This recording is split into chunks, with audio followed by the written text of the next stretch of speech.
Hi guys, and welcome to this part 2 of my Write a Gamebook series. In this video I'm looking at the game aspect, game concept. Gaming for me is a massive thing, as people will know. Tabletop gaming, video gaming, any kind of gaming. This is an incredibly important aspect of my books.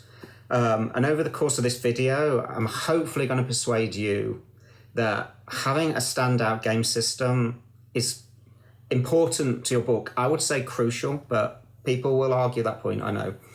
But really, your game system can be your USP, your unique selling point. An innovative and exciting game system, it can elevate your work. It's what is going to grab people's attention, particularly if you're a new writer launching it for the in a crowded market. Let's just jump into this. I'll leave timestamps below in the description, so once you've given this a listen, you can easily hop back to the parts that might be relevant to you. So this might be controversial, but when it comes to my approach to game writing, I think about the game system pretty much before I start getting into the nitty-gritty of writing my story or planning my story. In a way, the game system is like the foundations on which you build everything else. After all, you don't want a situation where you've written half your book, or you're even getting near to the end. You love your story, but then suddenly you kind of then start to think, okay, so what's my game system? Or you hit on that great idea, and then suddenly you're finding you're going to have to shoehorn that into, your existing book. It's not going to work. It'll probably end up being a hot mess. You'll probably end up having to rewrite huge chunks. So I think what I'm trying to say first off is that if you're serious about your game book having any emphasis on the game part, then give it some quality time and attention at the start of your planning process. Now, I've made no secret of the fact that, my main DestinyQuest series is heavily influenced by kind of loot RPGs like World of Warcraft and Diablo. Similarly, my new series, kind of heavily influenced by sort of tower defense games and that kind of horde invasion style concept. Both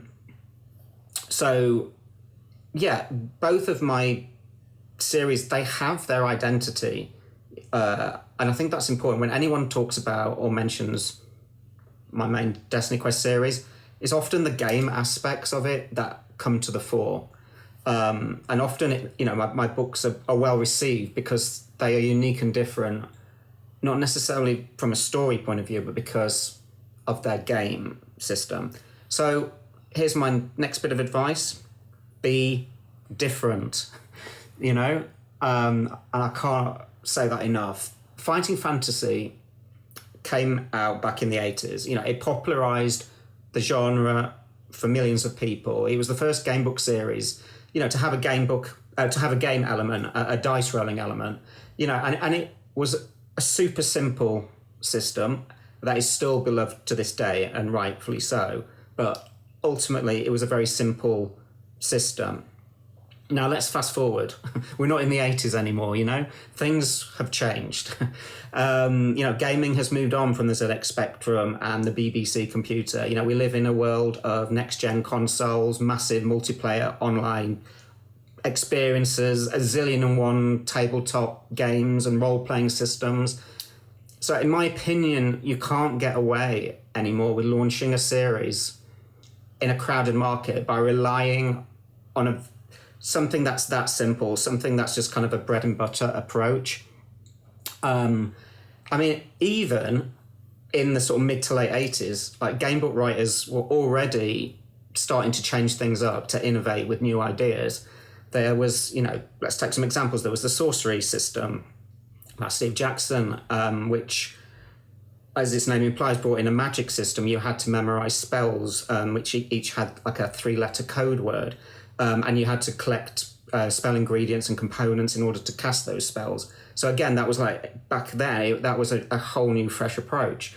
There was the way of the Tiger series where you play a sort of ninja in training, and it had a fantastic game system based around combat moves and specializations.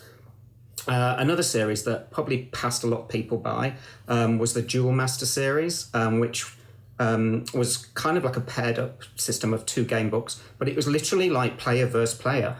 It was the first PvP game book, and it's an absolute gem, actually. I wish I still had my copies of that, but what I'm trying to say is all these books had a unique USP, a unique selling point. They were different to Fighting Fantasy, and this is what you need for your book, in my opinion. So my next point is, where do you go for inspiration? It can be hard, just you're staring at a blank piece of paper and trying to come up with a game system. It doesn't really work. It's hard to just evolve a whole game system out of thin air. You might have a theme or a rough idea of a story in mind, but maybe you're still missing that lightning bolt moment that you need. In my opinion, I would say don't turn to game books for your inspiration. Instead, tabletop gaming is where it's at, for me anyway. Tabletop games are constantly innovating. It's a super, super competitive market with quite huge budgets. So the games need to be on point. They need to have very often groundbreaking mechanics, or at least offer us something completely fresh, or a new spin on old tropes. I would say immerse yourself in that world if you haven't already. You don't need a big budget and ridiculous shelf space. I've personally paid back on my tabletop game spending because I don't have the storage. But that's what YouTube is for.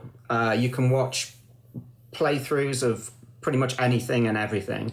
And you can watch videos of people talking through the game mechanics and how to play. So, everything's there, at your fingertips, so to speak.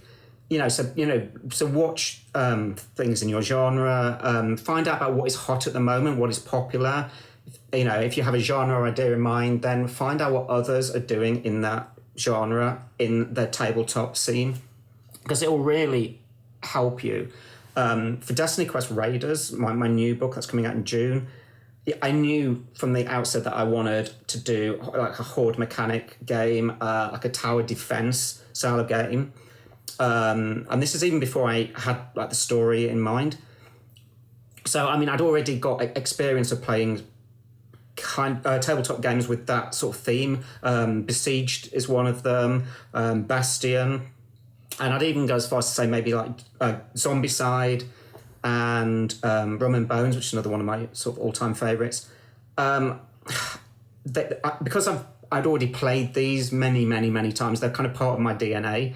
So I already had them to sort of draw on, to kind of think back to what were the things that I liked about them, what were the things I didn't like, how did they approach that? And that experience and knowledge helped me to then devise my own unique system, and one that would work in a book format. So that it helped me with that starting point. Tied in with looking at sort of tabletop gaming, I'd also say think about your rules and rules writing. I think this is something that with game books, I do get the sense that rules are an afterthought when it comes to writing them in the book. I think you have that writer that's finished their book, they're excited, they want to get it out, and it's like, oh no, I've got to write the rules now.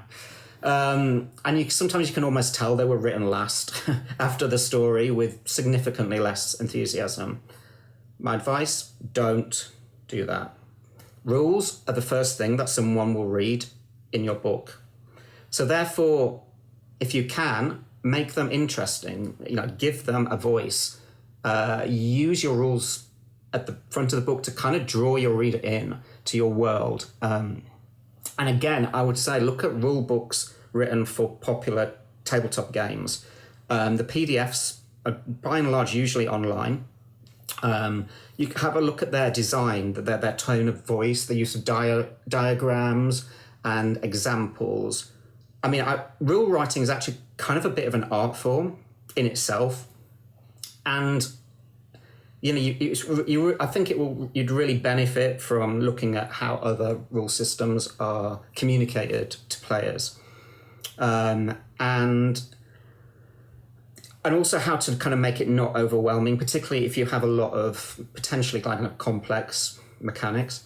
One neat idea that I've seen done, and it's in Sven Harder's Rider of the Black Sun. It's a great game book, by the way. It actually sort of gives game mechanics and rules throughout the story as you play. So it kind of drops them in and feeds them to you when you need them. And I thought that worked really well, and that's something you might also want to think about.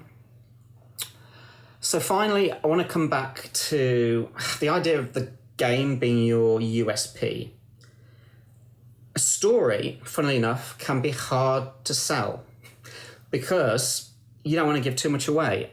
I've not really talked hardly much at all about DestinyQuest Raiders, my new book coming out, in terms of its story, because I want the player to experience it themselves. It's kind of an evolving mystery of sorts. It's a typical kind of RPG campaign, fantasy campaign.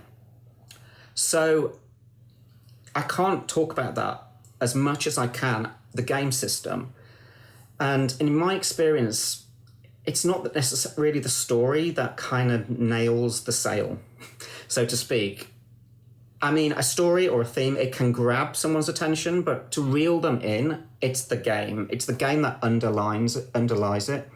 And I can say this with a little bit of some authority, because whenever I've done signing events, and I've done a lot in the last sort of 10, 12 years, and conventions, yeah, I can show my book to people, and they see that it's a choose your own, and it's got choices, and they'll go, okay, that's interesting. But it's not until I start to show them, oh, well, there's these maps and you choose a quest. And then when you've chosen your quest, you go off into the book and you fight monsters. And then when you're fighting monsters, you're using your special abilities and then you're gaining loot. And as I'm talking about that, you just see the light bulb go off in their heads. It's that moment when, that they're just kind of like, whoa, what is this? This is cool. And, that is what your game can do for you. When you're enthused about it, when you're excited about it, you can pull people into your book. Even more so than necessarily the theme. And yeah, when you see that light bulb moment go off in people's heads, that's when you know you've just got it right, that you've hit on something. So there you go. That's my thoughts. Let me know your thoughts in the comment section below. Please, if you can, smash that like button and, subscribe if you're enjoying this content. And, I look forward to sharing more of my advice and experiences with you. So anyway, thank you for listening. I appreciate it.